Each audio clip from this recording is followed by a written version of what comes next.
welcome back to eCommerce AI, the Revenue Revolution. Today we're joined by Brian Beck, co-founder of Master B2B. With 17 years as a C-level executive driving digital transformation, Brian now advises top manufacturers and distributors on digital growth.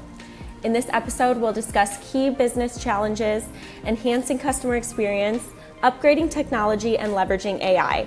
We'll explore how executives use AI for content creation, customer interactions, and process efficiency.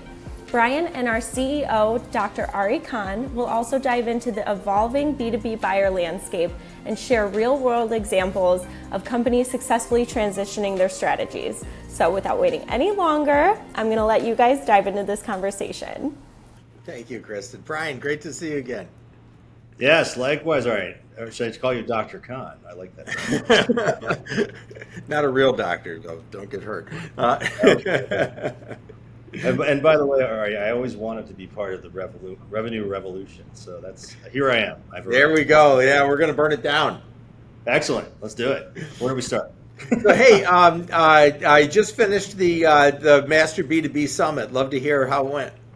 Yeah, we just finished that up. So I'll give folks for some of the folks who haven't heard of what Master B2B is, it's a network of B2B e-commerce professionals focused on transforming their business. So these are folks that manage manufacturers and distributors who are looking to advance their e-commerce and digital efforts. And once a year, we get our community together for something called our Mindshare Summit, which is at the University of Chicago's Graduate School of Business right in downtown. Hey, I went to the University of Chicago. Oh, did you? Oh, I didn't know that. Okay. Yeah. Is that where your doctorate's from? Yeah. Is it from? Oh, cool. So you probably know the Gleacher Center, which is right in the middle of downtown. That's where we had our event. And we brought together about 120 or so, 130 of the industry leaders from B2B and subject matter experts. And we talked about all different kinds of topics related to what they're going through. It wasn't a conference, right? It's more of a meeting with a lot of roundtable breakout discussions and one-on-ones. And it's fascinating to hear what people are focused on there because a lot of it's foundational issues. Some of the same things I'm sure you hear about go even beyond technology to some of the organizational issues they're dealing with, things like that. So It was a great event. Yeah, culturally, there's major changes, talking about revolutions in B2B, everything from going D2C to different ways to do sales online, and you've got a whole new wave, a new generation of B2B buyers that bring cultural challenges as well. Yes, no question. And the fascinating thing, and we did a lot of research leading up to our summit, and we actually interviewed all of the practitioners leading up to our summit before we had the event. And one of the things that still continues to amaze me is that how widely the maturity of B2B businesses, how widely their maturity varies. For example, a lot of manufacturers still are early in their stages of digital investigation and launching e-commerce. Many of them still don't have e-commerce. So, it's been a continued theme. But I think there's a high level of awareness, obviously, that needs to change, particularly as you get folks like Amazon Business involved in all of the B2B sectors. There's just more change happening than ever before. But it still continues to surprise me, that it's even a debate. We don't have to prove e-commerce's value these days. It's here. Mm-hmm. Mm-hmm. Yeah. Well, it's interesting you mentioned Amazon. So on the one hand, you've got e-commerce with respect to creating a website, but now you have marketplaces, and Amazon is the monster in that space. How are people making that transition? Well, we think about it. So in addition to my work with Master B2B, I also have a firm. I co-founded a firm that focuses on Amazon business, really the B2B side of Amazon, and helping manufacturers and B2B companies figure out how they should approach Amazon. So the way my kind of point of view on Amazon is that it's a very influential bar raiser, right? So you think about all the folks that who are Amazon natives now moving into B2B procurement roles, buying roles. 75% of B2B buyers today are millennials or Gen Z, and these folks are natives, and they're researching product and looking for product on Amazon. So if you think about getting back to the maturity comment I made, if you think about a first step in e-commerce, what we're seeing companies do is take Amazon is really a first step to build the muscle, right? The data, right? Data remains a big problem in our industry in terms of cleanliness of data, preparation for e-commerce channels. And one of the ways companies are using Amazon is as a way to understand how to get data ready, but also build the organizational muscle around digital marketing and merchandising, which is a foreign term in B2B.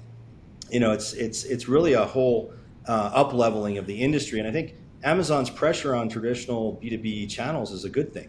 It's helping companies, in fact, forcing many companies to get into the e-commerce channel. So anyhow, yeah, I see it every single day.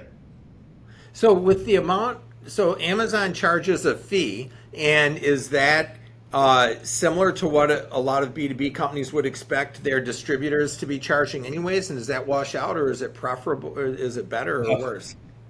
Yeah, that's a great question. I mean, it's profitability of the channel is one thing that many companies have to work on and be mindful of, because Amazon does charge a fee. But what's interesting is, a lot of the way you sell on Amazon really determines how profitable your channel can be. There's something called Amazon Seller Central, which allows the seller to earn the full retail price and then for the product, and Amazon then takes a piece of that, and typically it's about 15% of the cost. But at the end of the day, when you compare channel to channel, if I'm a manufacturer and I'm selling to Amazon or through Amazon using Seller Central, often it can be a more profitable channel than traditional distribution. Now it doesn't. There's this whole notion of channel conflict we can get into, and it's a complex and interesting area. But at the end of the day, that side of the business is really one that companies have to also be mindful of, because distribution adds a lot of value, and you don't want to disintermediate that with a sort of uncontrolled approach to channels like Amazon or other vertical marketplaces, or even your own e-commerce. You have to be thoughtful about how you do these things. Mm-hmm. We had a deal with, I guess I'll just say the name, Triumph Motorcycles, and we were managing we still are managing their sites, and they had, from a channel conflict, a model with local dealers getting credit for any online sales that geographically are near them, with the basic goal that, okay, they'll continue to promote the brand and get credit, and then that credit turns into dollars. I'm not sure exactly how all of that worked. What are some models that you've seen that help mitigate the potential channel conflict? Well, boy, this is a big one. So and Triumph's a great example, right? And we've worked with companies, that are similar in terms of manufacturers thinking about their go-to-market. So there's a sort of a host of things a manufacturer can do when they think about their go-to-market and avoiding channel conflict. But I'll start by saying one of the most important things that, what I think, my point of view is, the companies that really understand this and get it right, where the market is going, they say, hey, we want to be in front of the customer wherever they want to buy. If I'm a manufacturer, I want the best presence I can have, whether that's my distributor, my own website, whether that's on Amazon or any other channel. I want to have the best representation of my product there, and sort of not try to control the end buyer's channel preferences, because that's not your job. You're a manufacturer. You're differentiating on price. So your Triumph example is a great one. They make great product, right? And they're recognized in the market for their great product, and therefore I'd argue they ought to have the best presence they can have. Now, there's a lot of things that Triumph and others can put in place that can help to mitigate channel conflict. It's a controlled presence in these channels, meaning taking, for example, with Amazon, a Seller Central selling approach, which allows you to manage the retail price on the platform. That's a much better approach than perhaps, in many cases, selling to Amazon or letting resellers sort of control your destiny on the channel. And so one thing is sort of how you think about your overall go-to-market. Do you have distribution agreements in place? Do you have sort of the foundational elements of intellectual property protection for your brand? Those sorts of things. And so, look, but at the end of the day, I think the smartest companies really have that approach of, hey, I know that the buyer is changing and their channel preferences are not something that I can manage. They're going to go where they want to go. Don't try to fight it. Embrace it, but do it in a way that is going to best reflect the value of your brand and product, and be in front of the customer wherever they want to buy. That's my personal point of view. Is that what you're seeing too, Ari? I mean, you guys get Well, deep. it is. There's less and less sensitivity in my experience. What I'm seeing to channel conflict. If I go back in time to the early 2000s, I saw high sensitivity, and it's like, oh, we can't even have a website because it's going to eat up sales for a channel partner. And now it's like raising the bar where the channel partner has to be able to compete with your D2C website, and if they can't compete, then maybe they're not the right partner. We have customers that have very small numbers of channel partners, like Perkins Engine, it's a subsidiary of Caterpillar, is a customer of ours, and in North America, I think they have 4. So all of their distribution across North America is through 4 distributors, and they ran a D2C program, and we created a site for them, and I could tell that it took a lot of guts internally. But they just did it, and now the channels have to compete. But that's what I'm seeing, is that people are being more brave today than they were, and just raising the bar for the channels and saying, hey, if you can't compete, then. Yeah. Ari, I spent a long time, as Kristen was saying, almost 2 decades as an e-commerce practitioner. I was a VP of e-commerce. I did a lot of work. I was at Harbor Freight Tools. I was at PacSun on the consumer side. And, it was an expectation. If we were, like, I'll use PacSun, it's an apparel company, right? A chain of retail stores. We expected all of our brands, Billabong and Hurley and Nike and all these other brands that we would buy, to be selling direct to consumer, right? And if they weren't, guess what? Our channel didn't perform as well, because they actually lifted their brand by doing those things, by being on marketplaces on Amazon, by having their own brand presence on the web and selling products. We expected it. Well, guess what, folks? That dynamic is here in B2B, and you need to embrace these things. I use this other funny example. You and I talked about them. We have a client called Big Ass Fans. I don't know if you ever heard these guys. Funny side, they started the company. They're based in Lexington, Kentucky, and they started their business as the HVLS fan company, high speed, low velocity, or high velocity, low speed fan company. Big giant fans. And the founder would go to these facilities and stuff, and people would look at his product and go, that's a big ass fan. So eventually he changed the name of the company to Big Ass Fans. Greatest move ever, right? I want to meet that guy. Funny. Well, he's since exited, and they have another private equity on. But very successful, hundreds of millions in revenue. But that's a great example of a company that says, "Listen, my product stands on its own merits. If my distributor, I'm going to let the distributors do what they do. The retailers do what they do. They sell to Grainger and Home Depot and Lowe's and all these different channels, and to architects and contractors, and on Amazon and on their own direct site. They have B2C, B2B capabilities on their own site." They say, listen, we got to be in front of these customers wherever they want to buy. And if a retailer or distributor is not adding value to that customer experience, that's not my problem. That's their problem. I'm going to be wherever the customer is. I'm going to lift the whole boat. And guess what? They're growing really nicely across all these channels. And there's a reason for that. So they know their role in the value chain. That's my opinion. But I think smart manufacturers are following that path, right? They're really looking to control this. And to your point, kind of use direct e-commerce is another very important leg of that stool. Right. I think that one of the more soft advantages that manufacturers and B2B companies are getting in the D2C world is it's providing an opportunity for them to reinforce their own brand.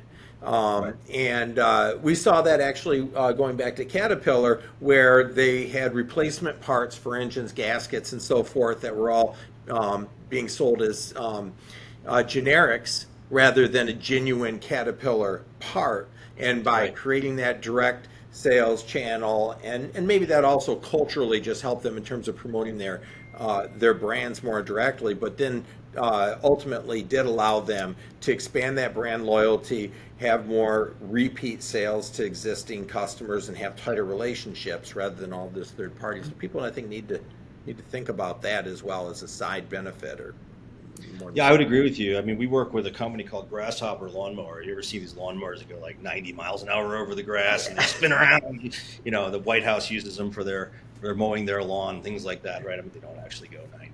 That'd be crazy. By the way, as an aside, my son likes to show me pictures of, like, apparently people convert these kinds of lawnmowers into like race cars and they race each other and they actually go like 100 miles an hour. Like, that's insane. He's 12. He's into this. Anyway, so, but, you know, Grasshopper is a good example of a, you know, family-owned mid-market manufacturing business based in Kansas. They have a conservative culture, you know, as a B2B company. You know, it's, hey, it's dealer first, it's distributor first, it's retailer first. And that makes a lot of sense. They built a business over the course of 70, 80 years on that model. But one of the things they found is that they were losing market share on the parts side of the business and accessory side of the business to aftermarket, particularly through e-commerce, through Amazon, through other marketplaces, even Walmart, places like that, eBay. And so what they decided to do was proactively attack this market and say, hey, listen, you know, we're going to represent ourselves in this category of our product and really look at, you know, making sure that we present the OEM product as an alternative, a better alternative to those users that are out in the field. And they found that, you know, they launched Amazon about 3 years ago. It's become a significant part of their business for parts and accessories. And they got no channel conflict, right? They took control of this. The dealers didn't complain about it. In fact, to your point about, you know, kind of giving credit to dealers, you know, they've even considered, hey, do we need to do that? And they actually haven't needed to do that. But in some markets, they do that, right? They'll give credit for e-commerce sales, whether it's direct or even on Amazon, give credit to the dealers. But the important thing they found was that the sales coming through Amazon were incremental. They were winning back share from the aftermarket, and they were also going to places that traditional dealers didn't reach, 70, 80 miles beyond the sort of the circumference of the you know, where the dealer was located. So incremental sales, taking market share back from aftermarket with a better product that was the official OEM, great use case to win for them. And now they're launching their own e-commerce as a result. So they built the muscle. They convinced the traditional family leadership, hey, we need to do this. People will buy lawnmower parts and someday even lawnmowers over e-commerce. And so it's a fascinating journey. Yeah, that is really interesting. You know, one of the cultural challenges that we ran into, and maybe you've seen this as well, was that we worked with a manufacturer that was launching a D2C program, and they couldn't get their head around allocating realistic marketing budget. They'd never sold direct and took that marketing aspect for granted. And I pounded my head against the wall trying to politely say, you know, hey, listen, I'm providing the technology, but, you know, if you're not, you know, spending a lot more money, no one's coming to the website and so forth. Have you run into this, and how are people grappling with that and other challenges? Well, I mean, one of the big topics at our summit, you know, in Chicago, was gaining executive buy-in, not only for e-commerce platform and technology investments, but for marketing dollars and enabling the organization digitally. Now, what's fascinating, Ari, is we're seeing this turn. We did some, at Master B2B, we did some research leading up to this, and we found that the majority of our attendees, and there were 100 plus of them, and they're, you know, VPs of e-commerce at places like, you know, Fastenal and Grainger and, you know, big, you know, all kinds of companies and a lot of manufacturers as well, Sloan and Simpson Strong Tie and others. These companies, these executives reported, hey, I'm actually now getting the budget, which was the first time I had heard that. The majority of them saying, I'm getting the budget I need for digital investments, which included marketing. But what's interesting is, hey, they also said, hey, I now need to demonstrate an ROI faster than I ever have before. So that whole B2C dynamic is coming to B2B. To your question about marketing, you know, yes, I mean, it's one of the myriad of challenges and elements that B2B executives who are pushing digital agendas, one of the things their challenges they're faced with. You know, in B2B, it's a little more complicated. You have multi-touch attribution. I'll give you an example. We did work with Cardinal Health, a big healthcare company. You probably know who they are, Fortune 5 or something. They're huge. That company has an e-commerce site on their medical product side that generates a lot of volume, a lot of people researching, but a lot of people don't buy there because they all have EDI, e-procurement set up. So they'll research on the website, then they'll go buy in the EDI environment. Tying those things together is very tricky. So if you think about, kind of multi-touch attribution, the same thing applies to Amazon. 70 plus percent of, or almost 70% of buyers are researching products on Amazon. Sometimes they'll buy them in other channels, but Amazon should get some credit for the sale. So if you're advertising on Amazon, so I think the attribution piece is a big one. In fact, Amazon just announced something around attribution, but that whole attribution piece is important to recognize, and that can be hard to communicate to a CEO, right? Yeah. Hey, I'm going to invest in my Amazon program, but my distributor and direct sales are going to pick up. Huh? Right. Or I'm buy Google ads and my Amazon sales are going to grow. What? I'm going to do more email. Well, we can't use email. We just go to the trade show and send them a print brochure. But this is, I'm going to send more than one email a month. Are you crazy? So these are, it's an evolution, and it's an understanding that these things result in overall business lift. I believe B2B is getting there. All right, it just is, but it's some of that old school, kind of lack of awareness of what these things can do, which is really standing in the way in some businesses. Yeah. I think that that's going to be one of the larger hurdles, quite frankly, because there's certain areas where attribution is, unless you have a belief that you can get a direct sale because of your online presence, unless you actually believe that, no matter what formula you have to connect the dots, it's always going to seem like BS because it can't be perfect. It becomes the same thing where Canon is sponsoring Sharapova in the U.S. Open, and their sales of printers and staples is going up, right? It takes a little bit of confidence. Right, it does, and I think it takes a change in mindset ultimately. And when you look at businesses like Grainger and MSC and others that have really advanced digitally and have a significant portion of their revenue coming from digital channels. What did they do? Well, years ago, MSC Industrial is a good example of this too. Years ago, they put leadership in place, and they made the commitment to invest in the channel, and they made some investments which were longer term. They didn't, and that includes marketing, includes platforms and technology, it includes how do we offer really solutions for the customer that go beyond just price and selection into services, into value-added solutions.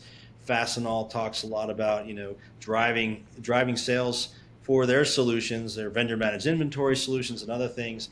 By using e-commerce as the source for that, the source of the lead initially, there's a lot of sort of crossover that companies are now realizing. But I will say that none of this comes to bear, including the digital marketing influence, unless you have the fundamentals in place, which include alignment with the sales team, right? Because you need to make sure that their sales team is not going to fight against you in all these things, and that's an important thing. People say they're over that, the sales team is over that.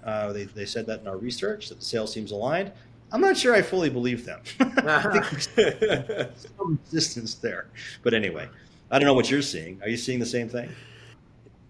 Well, we're seeing the same thing. We're also seeing an opportunity to kind of leapfrog past the lack of investment that had happened over the last 20 years in B2B e-commerce, where the businesses are essentially launching new commerce sites from scratch now, willing to jettison whatever meager investments that didn't really do much they did in the past, and to start fresh. And this does give them a chance to put fresh technology in place. But all of those technical advances rely on the culture. And the reason why I am confident that the next few years are going to see a lot of advances are really the aging out of some of the people in the B2B businesses. And the younger ones that are coming in, they don't even know what a fax machine is. They're not going to fax orders. Right? So that cultural thing, I think, is the biggest opportunity that's going to drive. And if you've got a B2B company that's not there culturally, and you're listening to this, and you're a CEO or part of senior management, you got to have faith in some of these younger kids and let them do this stuff, because otherwise you're a stick in the mud. A startling fact, one of my favorites, is that I think it was, I can't remember who did the research, maybe it was Digital Commerce 360, but they found that 74% of millennials will actively avoid a salesperson. Actively avoid I can a relate with salesperson, that. right, on the B2B side. And so, right. So I think there's some notion of, hey, we're digital first. And I completely agree with you.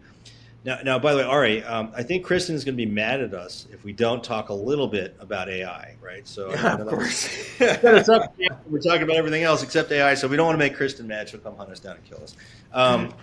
She'll probably kill us, but anyway, well, we hope. So anyway, AI. What are you guys seeing in AI? I mean, what are you seeing amongst your customer base? So we're seeing a few different things, and Gen AI in particular is what is moving the needle. So one area that we're seeing AI making a very important play, and this is easy for businesses to understand, even older B2B businesses, is data cleaning. Oh, So we have a customer who for 10 years has had an outsourced team in Vietnam that has been taking internal documents, cleaning them up, and putting it into their product catalog, filling holes in their product catalog. It yep. was a never-ending project, and these guys were going to be at it till the end of time. And we were able to bring a large language model in, scan all of their marketing brochures and everything, identify the holes in their PIM, in their product information management system, and start pre-populating and even generating images for that. So Wow. the sparsity of data in information management systems is a known problem by a lot of our customers, and they're very receptive to allowing an AI system to fill Yep. those dots. Forrester recently did a study that showed that the number one reason or number one promise for B2B companies that they felt AI had was improving productivity of employees and processes. 56%, I think, was the number. And so I think, to that point, data is such a huge problem in B2B. It was one of the things at our summit that we heard a lot about. We had several roundtables discussing data. We had a roundtable specifically on AI use cases and practical use cases. And what you just highlighted was one of the key areas that came out, right? Which is how do I fill gaps in my data and then normalize it? And what I heard, the theme I took away was really AI can get us really started on a lot of these things. It can advance us up to a point, and that it really can drive efficiency in that part, just like you were saying. Particularly if the data exists somewhere already, because obviously Gen AI can only learn and pull data together based on what exists already. So, there's some level of, hey, if it's not there, if I'm a manufacturer, I have to create it, right? Right. Where I heard it wasn't working, and maybe, I'm curious to your reaction to this. Folks in the room, again, all VPs of e-commerce type folks, said, hey, we've tried it for video, and it just creates all kinds of craziness, and it hasn't worked for us yet. Are you seeing that at all? Have you seen on the video side anything that works? Yeah, the video's not there yet, quite frankly. The the horsepower required to interpret video, you got two halves of it, generating and interpreting. Let's focus on the interpreting for a second. So the great thing that LLMs have brought to us is that for a while we've been able to look at structured content, find patterns, and fill in holes in our product catalog, for example. But the LLM is able to ingest unstructured content in a much more sophisticated way and find patterns and fill in these holes. And the unstructured content, first and foremost, a bunch of PDFs with marketing brochures, for example. Then next after that, we start getting audio and being able to pull all that in. And then the next step is the video side. But the processing power required to understand the video, the fact that it is multimodal, that what's on the screen might be just as important as the voice and so forth, is just not mature yet. And then when it comes to generating video, that's not there either. However, the fact that we can pull content from all of these unstructured sources, leaving video aside, is, I think, a big part of the game changer that is allowing companies to clean up their data, to even generate content for their own website for their users, and then ultimately also, and this is mature today, but it's a little bit more tricky, create bundles. And this is a big business opportunity for B2B companies that will lose sales because somebody doesn't just want one part, they need a kit, and the kit doesn't perhaps exist yet, and it can automatically be generated with an LLM and sold as a package. And frankly, the LLM can even come up with pricing on that package as well. Awesome. Well, Kristen's back, and I assume she's not going to kill us. So we talked about AI, Kristen. See, we talked about AI. Thank you. I was going to say thank you, Brian, for bringing that up. Sure. Thank you. I appreciate it. No but I feel like this is a good time for me to jump in and just kind of let our viewers and listeners, where can they find you, Brian? Well, you can certainly find me on LinkedIn. I publish quite a bit on LinkedIn. Also, for any practitioners out there, if they go to masterb2b, masterb2b.com, you can register for our events, find out what's coming up. We got a great spot there for folks to learn about our roundtables and our ongoing events, our summit, and also sign up for our forum, which allows folks to interact. It's only practitioners. They can interact. It's like a LinkedIn just for B2B e-com execs. And of course, the Amazon stuff, you can find that in enceiba.com, enceiba.com. Again, we work with product manufacturers on the B2B side on their Amazon strategy. So lots of ways to hear from me, I guess. You're not hiding. Awesome. Yeah. I'm definitely not hiding. I publish a lot. I have a book, we didn't even talk about that. Yep. So, yeah. So good. We can link all of that in the show notes, too, so that way anybody listening can find it. But yeah, thank you guys so much, and thank you everybody for tuning in today, and we'll see you all next time.